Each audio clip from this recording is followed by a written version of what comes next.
Yeah, Sharlene, she graduated from Reading High School in 1954, and we immediately got married in the Methodist Church in Reading, Michigan, and then we moved to East Lansing, where I attended Michigan State University, and she worked in the Union Bookstore. We were married in the 50s, and in 1954, the wedding didn't involve a lot of money. Usually there was pictures, and then there was peanuts and popcorn and that kind of snacks, but nobody's put out a big meal. And her father didn't want to do that, and I didn't expect him to.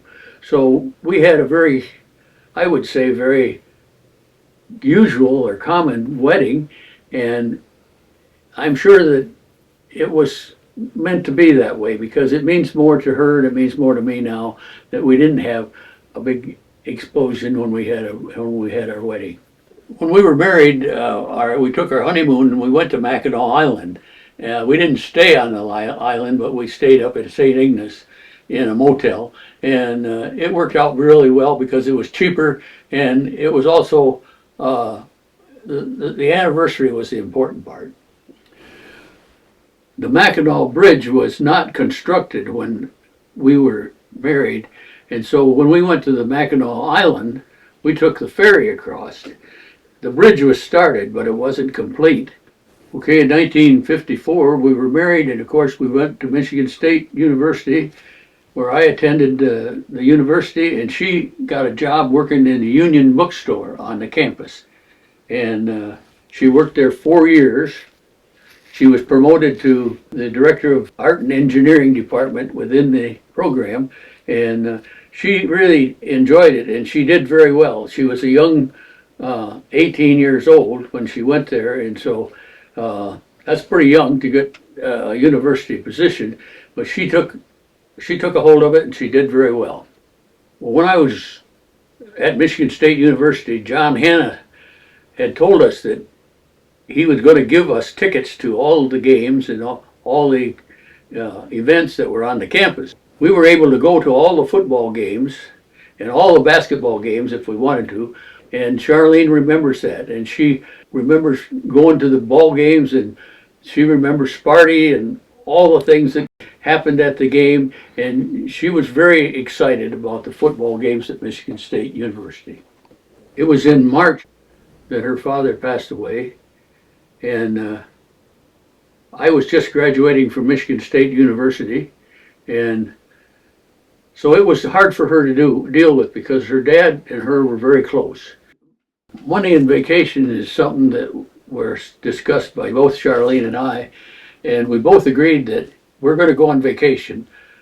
It's not going to be very far sometimes, but if we have to borrow money, we will, and if we don't, we won't. Both of us were interested in doing some traveling. We didn't go very far. It was mostly all in Michigan.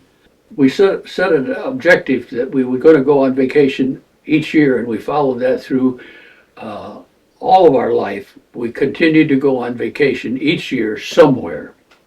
And we did go to a number of places, including we went back up to the Mackinac Island, and that was a good remembrance.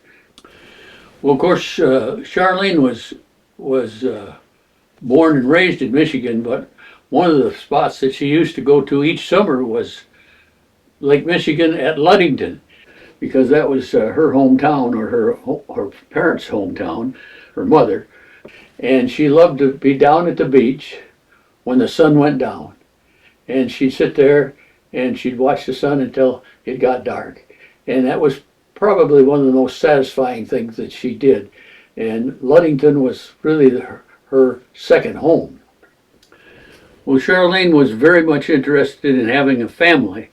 And so when Linnell came along, she was very excited, and she enjoyed her working with a baby. Okay, when the children were young, and I, of course, was working during the day, and she was with them all the time. So she was a very good mother. She was a very good parent, and she did everything she could to make their life successful.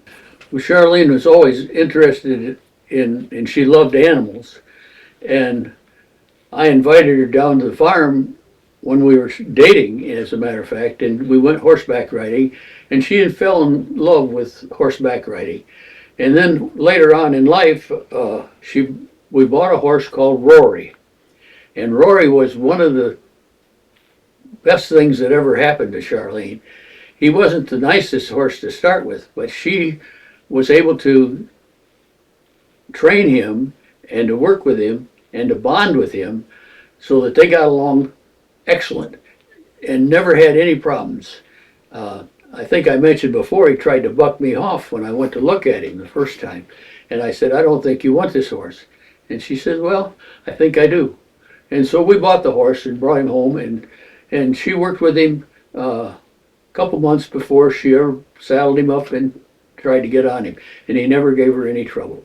So horses were very important to her, and she, I think, gave that to her daughter, particularly. Linnell was very much interested in horses, and she had her own horse when she was here on the farm.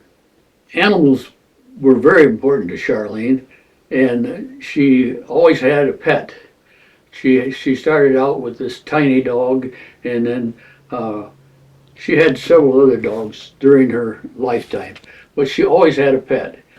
When we decided that we were going to build out here at Squaw Creek, Sharlene had been looking in a magazine, and she found a design of a home that she really loved. This home was very much Sharlene, because she was the one that designed it, and she was the one that was here every day when the contractors were putting it up.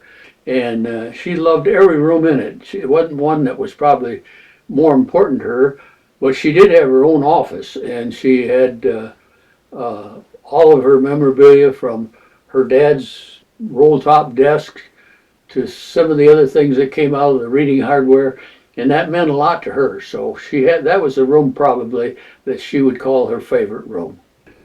For Sharlene, music was very important in her life. She played the baritone saxophone in the Marshall Rotary Band, and I think she was one of the first members of the band, so she played in it for a lot of years. And it was very, very important to her to be there and to be on time and to be able to do something for the community. And so music was very important to Sharlene. She enjoyed playing, she enjoyed the people, and she enjoyed the recognition that the band got. And so I'm thankful for her, and thankful for the fact that she did have musical ability. Yes, she was even on the cover of this Marshall paper with her saxophone, and a very nice write-up on her. They came out here and interviewed her, and she was very articulate in her music, and she's very articulate in the information that she gave to them. I thought maybe after a few years of being involved in the band as much as she was, that she would lose interest. She never lost interest in music. She never lost interest in the Marshall Rotary Band or other bands that she played with. And I admired her because she had that kind of stick to it, and she was very conscientious about what she did, and the people who knew her knew that she loved the saxophone, and they were very appreciative of the music it produced. And if you want to talk about holidays, that's Christmas, Thanksgiving, and Easter. And Sharlene, she always had a special meal and a special place. Either we went out to a special place or she cooked it here at home. And it was very important to me, it was very important to our children, and they remembered. And David today, he's got recipes that she gave him, and he is a very good cook, and he likes to cook, and it's because of his mother. Well, Sharlene had a very, very passionate attitude towards other people, and the Methodist Church was very important to her because she joined that when she was in reading. She followed through at Marshall, and while she was at Marshall, she would make a casserole or do something for, if she knew somebody was having difficulty. They loved her for that, and I loved her for that because I thought that was the right thing to do. She made a lot of friends and she did a lot of things for other people. I want to talk a little bit about Sharlene and her dress. She'd always wanted to be dressed properly, and she spent a lot of time fixing her hair and putting on makeup, and those are things that a lot of gals don't do today. And I think it's too bad because it really gave her a lot better feeling about herself, and she was able to go out in the public, and she knew that she was going to be accepted, and she was not going to be criticized for what she wore, and she always dressed very well, and she always looked very nice. Well, for Charlene and I, we actually fell in love at a very young age, and